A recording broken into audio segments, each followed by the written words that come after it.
Assalamualaikum warahmatullahi wabarakatuh. Perkenalkan, nama saya Nur Amriani dari kelas A, Prodi Pendidikan Bahasa dan Sastra Indonesia, Fakultas Bahasa dan Sastra, Universitas Negeri Makassar.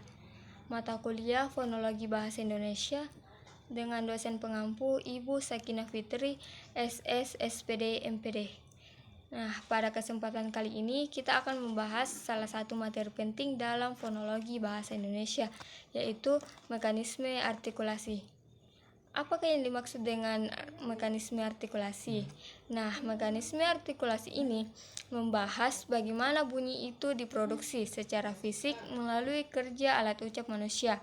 Dengan memahami proses ini, kita bisa mengetahui bagaimana udara dari paru-paru diolah menjadi bunyi yang memiliki arti dalam bahasa. Secara sederhana, mekanisme artikulasi adalah proses fisiologis yang terjadi saat kita berbicara. Nah, proses ini dimulai dari paru-paru yang berfungsi sebagai sumber udara. Lalu, udara tersebut mengalir ke tenggorokan melewati pita suara di laring. Setelah itu, udara dibentuk oleh organ artikulator yang berada di rongga mulut dan hidung, seperti lidah, bibir, gigi, dan juga langit-langit. Semua organ ini bekerja secara terkoordinasi sehingga menghasilkan beragam bunyi. Artinya, kegiatan berbicara sebenarnya adalah kerjasama kompleks antara sistem pernapasan dan organ-organ artikulasi yang sangat teratur. Dalam bahasa Indonesia, mekanisme udara yang digunakan untuk menghasilkan bunyi disebut mekanisme pulmonik agresif, yaitu udara yang keluar dari paru-paru. Semua bunyi dalam bahasa Indonesia, baik vokal maupun konsonan, tercipta melalui mekanisme ini. Misalnya bunyi P, B, T, A, dan U. Nah, berikutnya adalah proses pembentukan bunyi adalah fonasi, yaitu pengaturan getaran pita suara. Di tahap ini, bunyi bisa dibedakan menjadi dua jenis, yaitu bersuara dan tidak bersuara. Bunyi bersuara dihasilkan ketika pita bersuara bergetar, seperti pada bunyi B, D, G, dan Z.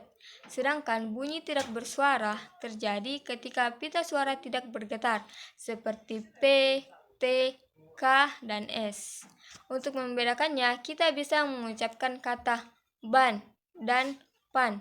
Saat mengucapkan ban, terasa ada getaran di tenggorokan, tetapi pada pan tidak ada. Dari sini terlihat bahwa perbedaan kecil dalam getaran pita suara sangat berpengaruh pada makna bunyi.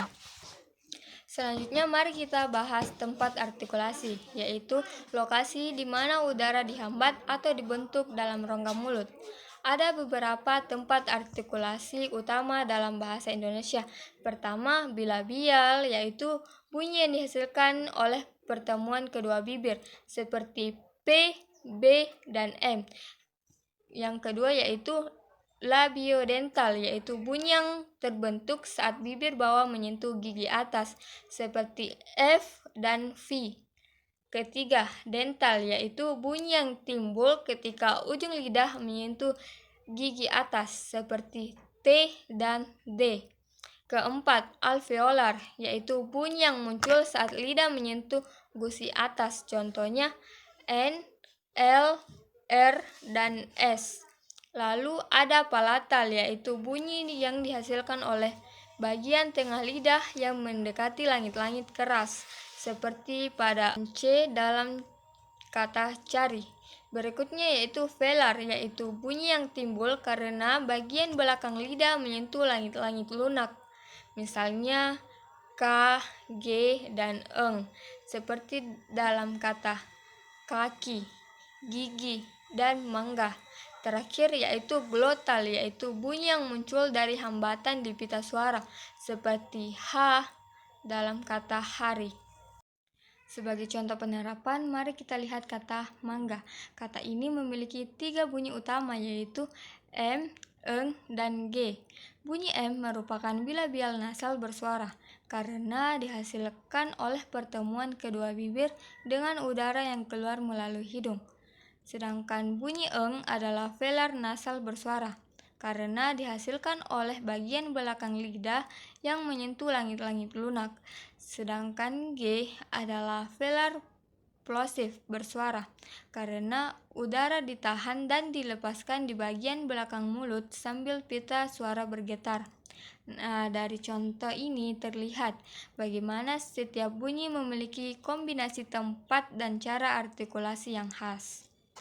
Dari seluruh penjelasan tadi, dapat kita simpulkan bahwa mekanisme artikulasi merupakan fondasi dari semua bunyi bahasa. Proses ini bukan hanya soal mengeluarkan suara, melainkan kerjasama yang kompleks antara sistem pernapasan, pita suara, dan organ bicara. Dengan kita memahami mekanisme artikulasi, kita bisa menjelaskan secara ilmiah bagaimana bunyi terbentuk dan berfungsi dalam komunikasi. Pengetahuan ini juga menjadi dasar penting dalam pembelajaran dan pengajaran bahasa Indonesia agar lebih efektif dan terukur. Sekian penjelasan saya mengenai mekanisme artikulasi dalam fonologi bahasa Indonesia. Jika ada kesalahan, mohon dimaafkan. Wabillahi taufiq wal hidayah. Wassalamualaikum warahmatullahi wabarakatuh.